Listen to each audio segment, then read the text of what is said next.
Everyone, welcome to my channel. So दोस्तों, आज की ये वीडियो बहुत ज़्यादा इम्पॉर्टेंट होने वाली है हमारे बीए प्रोग्राम थर्ड सेमेस्टर वाले स्टूडेंट्स के लिए। सो गाइज, आज की इस वीडियो के अंदर मैं आप लोगों के लिए लेकर आ गई हूँ आपके third semester skill enhancement subject history का एक इम्पॉर्टेंट क्वेश्चन का आंसर। सो दोस्तों, आप लोगों को मैं एग्ज़ाम से पहले वो क्वेश्चन कराने वाली हूँ जो कि आप लोगों के एग्ज़ाम में आने के बहुत ज़्यादा चांसेस हैं एंड जो क्वेश्चन आपको आपके एग्ज़ाम में एज इट इज़ देखने को मिलेंगे। दोस्तों, आपसे पहले मैंने फिफ्थ सेमेस्टर वाले स्टूडेंट को भी इसी तरीके के क्वेश्चन कराए थे एंड फिफ्थ सेमेस्टर के एग्जाम में वो क्वेश्चन एज इट इज़ देखने के लिए मिले थे। सो दोस्तों, आप लोग भी इन क्वेश्चन आंसर को अच्छे से फॉलो कीजिए, इनके आपके एग्जाम में आने के काफ़ी ज़्यादा चांसेस हैं। तो दोस्तों, आज की इस वीडियो के अंदर हम लोग डिस्कस करने वाले हैं हमारे क्वेश्चन नंबर 4 के बारे में। दोस्तों, क्वेश्चन नंबर 4 के अंदर हमसे पूछा जा रहा है कि मुगल और राजपूत शैली के बीच चित्रकला के विकास और प्रकृति को रेखांकित कीजिए। तो यानी कि दोस्तों, आप लोगों से पूछा जा रहा है कि मुगल और राजपूत शैली की जो चित्रकला है उसका विकास कैसे हुआ और उसकी क्या प्रकृति थी। सो दोस्तों, इस क्वेश्चन से रिलेटेड कंप्लीट पॉइंट मैं आप लोगों के साथ वन बाय वन करके डिस्कस करने वाली हूँ। तो चलिए फटाफट से सारे पॉइंट्स को डिस्कस करना शुरू करते हैं। सो दोस्तों, हमारा जो सबसे पहला और इम्पॉर्टेंट पॉइंट है वो है हमारा परिचय। तो परिचय आपको कुछ इस तरीके से देना है कि राजपूत शैली को भारतीय महाकाव्यों, पुराणों, धार्मिक ग्रंथों, संस्कृत और अन्य भारतीय भाषाओं में प्रेम भरी कविताओं, भारतीय लोक विद्या एवं संगीत से प्रेरणा मिलती है। राजपूत शैली में चित्र वसूल पर बनाए गए हैं। इसमें एकसम चेहरे जल्दी बनाए गए हैं। आकृतियों में व्यक्तिगत विशेषताएं मिलती हैं जिससे आकृतियों में यथार्थता दिखती है।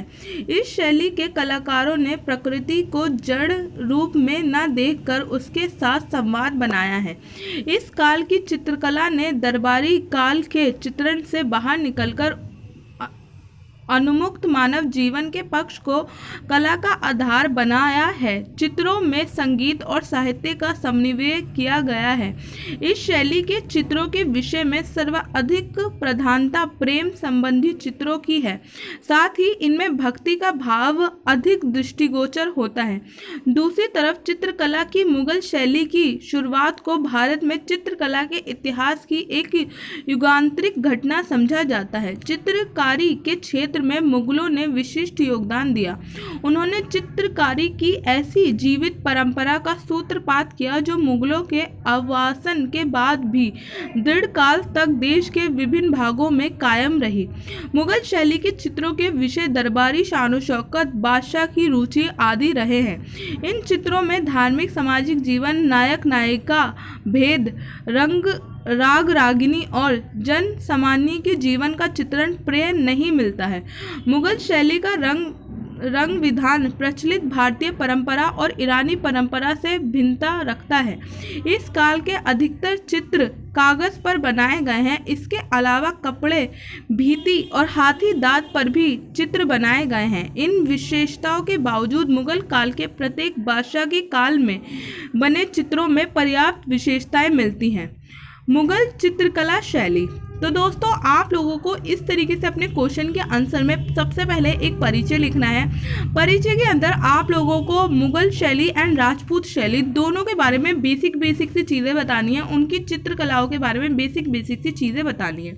उसके बाद दोस्तों, आप लोगों को मुगल शैली एंड राजपूत शैली दोनों को डिटेल के अंदर एक्सप्लेन करना है। तो परिचय के बाद हम लोग सबसे पहले डिस्कस करते हैं मुगल चित्रकला शैली डिटेल के अंदर। सबसे पहला पॉइंट है हमारा भूमिका। भारत में मुगल चित्रकला 16वीं और 18वीं शताब्दी के बीच की अवधि का काल है। ये वह समय था जब मुगलों ने भारत के बड़े हिस्से पर शासन किया था। मुगल चित्रकला का विकास सम्राट अकबर, जहांगीर और शाहजहां के शासन काल में हुआ। मुगल चित्रकला का रूप फारसी और भारतीय शैली का मिश्रण के साथ ही विभिन्न सांस्कृतिक पहलुओं का संयोजन भी है। दोस्तों, हमारा सेकंड पॉइंट है मुगल चित्रकला का इतिहास। भारत की मुगल चित्रकला हुमायूं के शासन के दौरान विकसित हुई। जब वह अपने निर्वासन से भारत लौटा तो वह अपने साथ दो फारसी महान कलाकारों अब्दुल हसमद और मीर सैयद को लाया। इन दोनों कलाकारों ने स्थानीय कलाकारियों में अपनी स्थिति दर्ज कराई और धीरे धीरे मुगल चित्रकला विकसित हुई। कला की मुगल शैली का सबसे पूर्ण उदाहरण तोतुनामा पेंटिंग है। टेसल ऑफ ए पैरेट, जो वर्तमान में कला के केल्विन संग्रहालय में है, एक और मुगल पेंटिंग है जिसे princess of the house of Timur कहा जाता है। ये शुरुआत की मुगल चित्रकलाओं में से एक है जिसे कई बार फिर से बनाया गया। मुगल चित्रकला के विषय।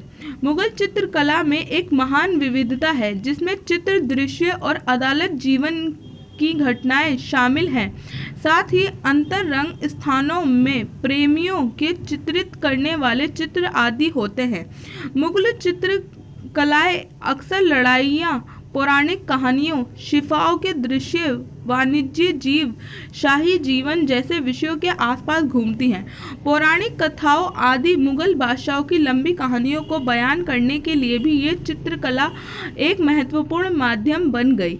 मुगल चित्रकला का विकास। बाबर के काल में चित्रकला। मुगल चित्रकला के चित्रों में बाबर के शासनकाल के दौरान कुछ भी विकसित देखने को नहीं मिलता है, क्योंकि बाबर का शासनकाल बहुत अल्पकालिक था। बिहिज्द बाबर के समय का महत्वपूर्ण चित्रकार था। बिहिज्द को पूर्व का रेफल कहा जाता था। तैमूरी चित्रकला शैली को चरमोत्तर पर ले जाने का श्रेय बिहिज्द को दिया जाता है। तो दोस्तों, ये हो गया हमारा सेकंड पॉइंट। अब इसके बाद हमारा नेक्स्ट पॉइंट है हुमायूं काल में मुगल चित्रकला। हुमायूं ने अफगानिस्तान के अपने निर्वासन के दौरान मुगल चित्रकला की नींव रखी। फारस में ही हुमायूं की मुलाकात मीर सैयद अली एवं ख्वाजा अब्दुल समद से हुई, जिन्होंने मुगल चित्रकला का शुभ आरंभ किया। मीर सैयद और अली हेरात के प्रसिद्ध चित्रकार बिहिज्द का शिष्य था। मीर सैयद ने जो कृतियाँ तैयार की उनमें से कुछ जहांगीर द्वारा तैयार की गई गुलशन चित्रवाली में संकलित हैं। हुमायूं ने इन दोनों को दास्ताने अमीर हमजा की चित्रकारी का कार्य सौंपा। हमजा नामा मुगल चित्र शैली का प्रथम महत्वपूर्ण कृति है। ये पैगंबर के चाचा अमीर हमजा के वीरतापूर्ण कारनामों का चित्रण संग्रह है। इसमें कुल 1200 चित्रों का संग्रह है। मुल्ला अलाउद्दीन कजवीन ने अपने ग्रंथ नफ़ाई उल मिरसेर में हज़्मनामा को हुमायूं के मस्तिष्क की उपज बताया है। अकबर के काल में मुगल चित्रकला। अकबर के समय में प्रमुख चित्रकार मीर सैयद अली, दसवंत बसावन, ख्वाजा अब्दुल समद, मुकुंद आदि थे। आईने अकबरी कुल 17 चित्रकारों का उल्लेख है। मुगल काल के चित्रों ने अकबर के शासन काल में विकास में बड़े पैमाने का अनुभव किया। चूँकि अकबर महाकाव्यों कथाओं में रुचि रखता था, इसलिए उसके काल के चित्र रामायण, महाभारत और फारसी महाकाव्यों पर आधारित हैं। अकबर द्वारा शुरू की गई सबसे प्रारंभिक पेंटिंग परियोजना में से तोतानामा महत्वपूर्ण है। ये 52 भागों में विभाजित थी। दसवंत द्वारा बनाए गए चित्र रज़्मनामा नामक पांडुलिपि में मिलते हैं। अब्दुल समद के राजदरबारी पुत्र मोहम्मद शरीफ ने रज़्मनामा के चित्रण कार्य का सर्वेक्षण किया था। इसकी 2 अन्य कृतियां हैं, खानदाने तैमूरी और तोतुनामा। रज़्मनामा पांडुलिपियों को मुगल चित्रकला के इतिहास में एक मील का पत्थर माना जाता है। अकबर के समय में पहली बार विस्तृत चित्रकारी की शुरुआत हुई। बसवन अकबर के समय का सर्वश्रेष्ठ चित्रकार था। वह चित्रकला में सभी क्षेत्रों, रंगों का प्रयोग, रेखांकन, छवि चित्रकारी तथा भूदृश्य के चित्रण का सिद्धि हासिल करता था। उसकी उत्कृष्ट कृति है एक मृतक काय दुबले पतले घोड़े के साथ एक मजनू का निर्जन क्षेत्र में भटकता हुआ चित्र। अकबर के काल में पुर्तगाली पादरियों द्वारा राज दरबार में यूरोपीय चित्रकला भी आरंभ हुई। उससे प्रभावित होकर वह विशेष शैली अपनाई गई जिसमें चित्रों में करीब तथा दूरी का स्पष्ट बोध होता है। अकबर ने चित्रकार दसवंत को साम्राज्य का अग्रणी कलाकार घोषित किया था। अकबर कालीन चित्र में नीला, लाल, पीला, हरा, गुलाबी और सिंदूरी रंगों का इस्तेमाल हुआ है। सुनहरे रंग का भी प्रचुरता से प्रयोग हुआ है। इस काल में राजपूती चित्रकला का प्रभाव भी दिखाई देता है। जहांगीर काल में चित्रकला। मुगल सम्राट जहांगीर के समय में चित्रकारी अपने चरम उत्कर्ष पर थी। उसने हेरात के अग्रज नेतृत्व में आगरा में एक चित्रशाला की स्थापना की। जहांगीर ने हस्तलिखित ग्रंथों के विषय वस्तु को चित्रकारी करने की पद्धति को समाप्त किया और इसके स्थान पर छवि चित्रों, प्राकृतिक दृश्यों की पद्धति को अपनाया। जहांगीर के समय में प्रमुख चित्रकारों में फारूक बेग, दौलत मनोहर, बिसनदास, मंसूर एवं अब्दुल हसन थे। फारूक बेग ने बीजापुर के शासक सुल्तान आदिल शाह का चित्र बनाया था। जहांगीर चित्रकला का बड़ा कुशल पारखी था। जहांगीर के समय को चित्रकला का स्वर्ण काल कहा जाता है। मुगल शैली में मनुष्य को चित्र बनाते समय एक ही चित्र में विभिन्न चित्रकारों द्वारा भूख, मुख, शरीर तथा पैरों को चित्रित करने का रिवाज था। जहांगीर का दावा था कि वह किसी चित्र में विभिन्न चित्रकारों के अलग अलग योगदान को पहचान सकता है। शिकार, युद्ध और राज दरबार के दृश्यों को चित्रित करने के अलावा जहांगीर के काल में मनुष्यों तथा जानवरों में चित्र बनाने की कला में विशिष्ट प्रगति हुई। इस क्षेत्र में मंसूर का नाम प्रसिद्ध था। मनुष्य के चित्र बनाने का भी प्रचलन था। जहांगीर के निर्देश पर चित्रकार दौलत ने अपने साथ चित्रकार बिसनदास, गोवर्धन एवं अब्दुल हसन के चित्र एवं स्वयं अपना एक छवि चित्र बनाया। सम्राट जहांगीर ने अपने समय के अग्रणी चित्रकार बिसनदास को फारस के शाह, उसके अमीरों के तथा उसके परिजनों के यथारूप छवि चित्र बनाकर लाने के लिए फारस भेजा था। जहांगीर के विश्वसनीय चित्रकार मनोहर ने उस समय में कई छवि चित्रों का निर्माण किया। जहांगीर के समय में चित्रकारों ने सम्राट के दरबार, हाथी पर बैठकर धनुष बाण के साथ शिकार का पीछा करना, जुलूस, युद्ध स्थल एवं प्राकृतिक दृश्य, फूल, पौधे, पशु पक्षी, घोड़े, शेर, चीता आदि चित्रों का अपना विषय बनाया। जहांगीर के समय में भी चित्रकारी के क्षेत्र में घटी महत्वपूर्ण घटना थी। मुगल चित्रकला की फारसी प्रभाव से मुक्त। पारसी ब्राउन के अनुसार जहांगीर के समय मुगल चित्रकला के वास्तविक आत्मा लुप्त हो गई। इस समय चित्रकला में भारतीय पद्धति का विकास हुआ। यूरोपीय प्रभाव जो अकबर के समय में चित्रकला प्रारंभ हुई थी वह अभी भी जारी रही। अब्दुल हसन ने तुज़्के जहांगीरी में मुख्य पृष्ठ के लिए चित्र बनाया था। उस्ताद मंसूर एवं अब्दुल हसन जहांगीर के सर्वश्रेष्ठ कलाकारों में से थे। उन्हें बादशाह ने क्रमशः दिनार उल कहा था। दिनार उल नादिर उल जमा की उपाधि प्रदान की थी। उस्ताद मंसूर दुर्लभ पशुओं, विराले पक्षियों एवं अनोखे पुष्पों आदि के चित्रों को बनाने के चित्रकार थे। उसकी महत्वपूर्ण कृति में साइबेरियन सारस एवं बंगाल का एक पुष्प है। उस्ताद मंसूर पक्षी चित्र विशेषज्ञ तथा अब्दुल हसन व्यक्ति चित्र विशेषज्ञ थे। यूरोपीय प्रभाव वाले चित्रकारों में मशकिन सर्वश्रेष्ठ थे। इस काल में एक छोटा आकार के चित्र बनाने की परंपरा शुरू हुई, जिसे पहाड़ी पर लगाया जा सके या गले में पहना जा सके। छवि चित्रों के प्रचलन के साथ साथ चित्रकला में मुर्के शैली तथा अंकित हाशियों का विकास हुआ। ईरान के शाह अब्बास का स्वागत करते जहांगीर दर्जी मीर का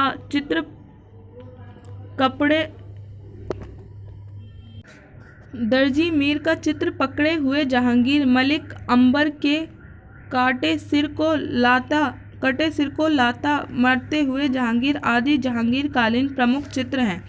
शाहजहां के काल में चित्रकला। शाहजहां के समय में आकृति चित्रण और रंग संयोजन में कमी आ गई थी। उसके काल में रेखांकन और बॉर्डर बनाने की उन्नति हुई। शाहजहां को देवी प्रतीकों वाली अपनी तस्वीर बनाने का शौक था, जैसे उसके सिर के पीछे रोशनी का गोला। प्रमुख चित्रकार अनूप मीर, हासिम मोहम्मद, फकीर उल हुनर मोहम्मद नरीद, चिंतामणि। शाहजहां का एक विख्यात चित्र भारतीय संग्रहालय में उपलब्ध है, जिसमें शाहजहां को सूफी नृत्य करते हुए दिखाया गया है। इस काल के चित्रों के विषयों में यवन सुंदरियों, रंग महल, विलासीन जीवन और ईसाई धर्म शामिल हुआ। रहस्य कलमक चित्र बने, जिन्हें कागज की फिटकरी और सरेस आदि के मिश्रण से तैयार किया जाता था। इनकी खासियत बारीकियों का चित्रण था, जैसे दाढ़ी का एक एक बाल दिखाना, रंगों को हल्की घुलन के साथ दिखाना। शाहजहां के जो भी चित्र बने, उन सब में प्रिय उसे सर्वोत्तम वस्तु और आभूषण धारण किए चित्रित किया गया है। इस दौर के एकल छवि चित्रों में ये विशेषता देखने में आती है कि गहराई और संपूर्ण दृश्य विधान प्रकट करने के लिए चित्रों की पृष्ठभूमि में दूरी दिखाई देने वाली धुंधला नगर दृश्य हल्के रंगों में चित्रित किया गया है। गुलिस्ता तथा सादी का बुस्तान, दरबारियों के बीच ऊंचे आसन पर विराजमान शाहजहां, पिता जहांगीर और दादा अकबर की संगति में शाहजहां, जिसमें अकबर ताज शाहजहां को सौंप रहा है, आदि शाहजहां कालीन प्रमुख चित्र थे। औरंगजेब कालीन चित्रकला।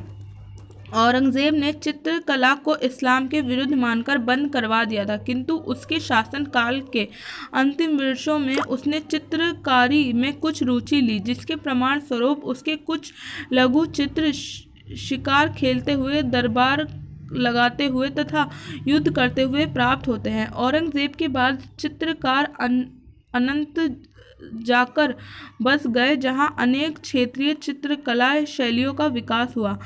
मंसूरी ने लिखा है कि औरंगजेब की आज्ञा से अकबर के मकबरे वाले चित्रों को चूने से पोत दिया गया था। दोस्तों, यहाँ पे हमारा पूरा चित्रकला का जो विकास हुआ मुगल काल में, ये पॉइंट फिनिश होता है। अब दोस्तों, हमारा नेक्स्ट पॉइंट है मुगल चित्रकला की विशेषताएं। मुगल शैली के चित्रों के विषय दरबारी शान शौकत, बादशाह की रुचि आदि थे।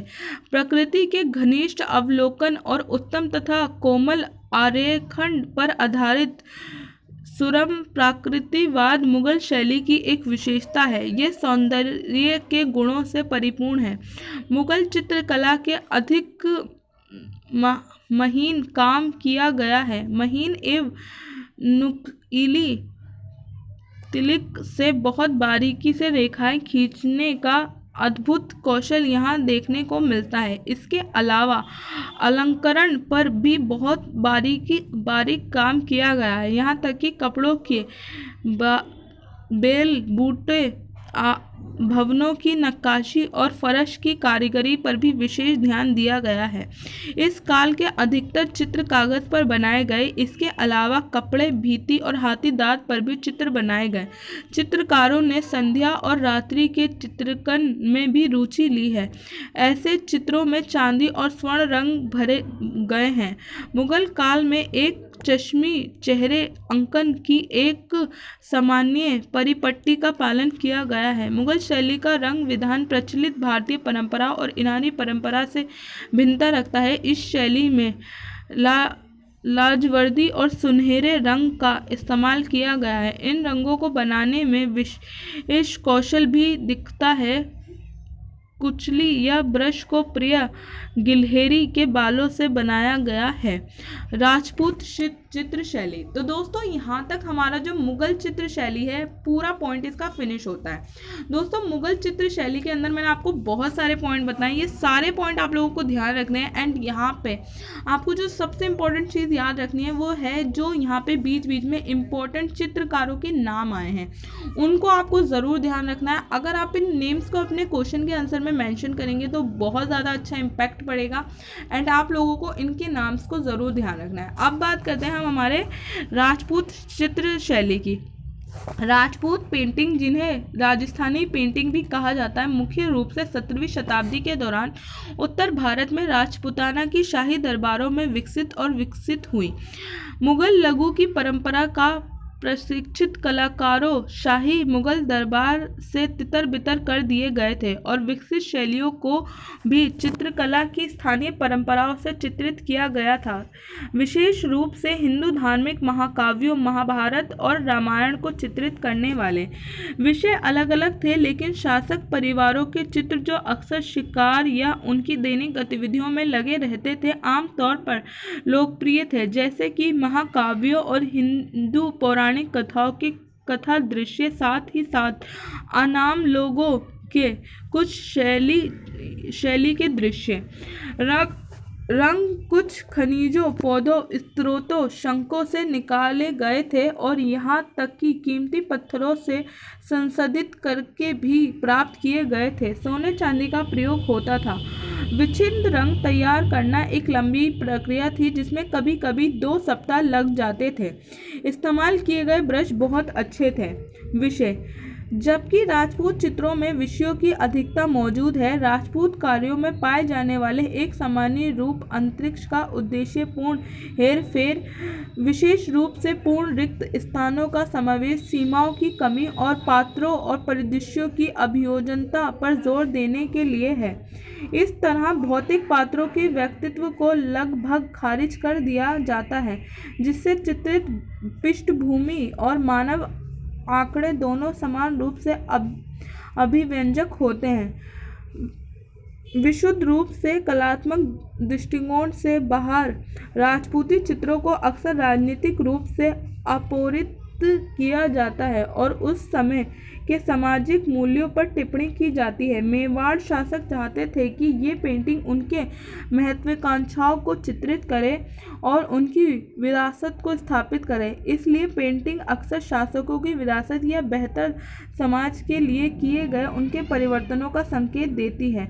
ये दोनों कारक राजपूतों चित्रों को मुगल कृतियों से स्पष्ट रूप से अलग करते हैं। काल अनुक्रमिक दृष्टिकोण से ये दोनों संस्कृतियां एक दूसरे से टकराती हैं। राजपूती चित्रों ने केवल मुगल फैशन और सांस्कृतिक मानकों को सतही रूप से अपनाया। लोकप्रिय मुगल कलाकारों द्वारा उपयोग किए गए चित्रकनों में सटीक समानता जैसे तत्व राजपूती कार्यों में नहीं पाए जाते हैं। इस तरह मुगल चित्रों में राजपूती तकनीकों को मुख्य रूप से नहीं देखा जाता है। 18वीं शताब्दी की शुरुआत में राजपूती चित्रकला परंपरा मुगल दृष्टिकोण से इर्द गिर्द में अलग अलग रहती थी। स्कूल 16वीं शताब्दी के अंत में राजपूत कला विद्यालयों ने विशिष्ट शैलियों को विकसित करना शुरू किया, जिसमें फारसी, मुगल, चीनी और यूरोपी जैसे स्वदेश के साथ साथ विदेशी प्रभाव भी शामिल थे। राजस्थानी पेंटिंग में 4 प्रमुख स्कूल शामिल हैं, जिसके भीतर कई कलात्मक शैलियाँ और उपशैलियाँ हैं, जिसका पता उन विभिन्न रियासतों से लगाया जा सकता है जिन्होंने इन कलाओं को संरक्षण दिया था। 4 प्रमुख स्कूल मेवाड़ स्कूल में शामिल हैं नाथद्वार, देवगढ़ और उदयपुर चित्रकला शैली। मेवाड़ स्कूल जिसमें शामिल है किशनगढ़ चित्रकला और बीकानेर शैली, जोधपुर नागौर पोली शैली।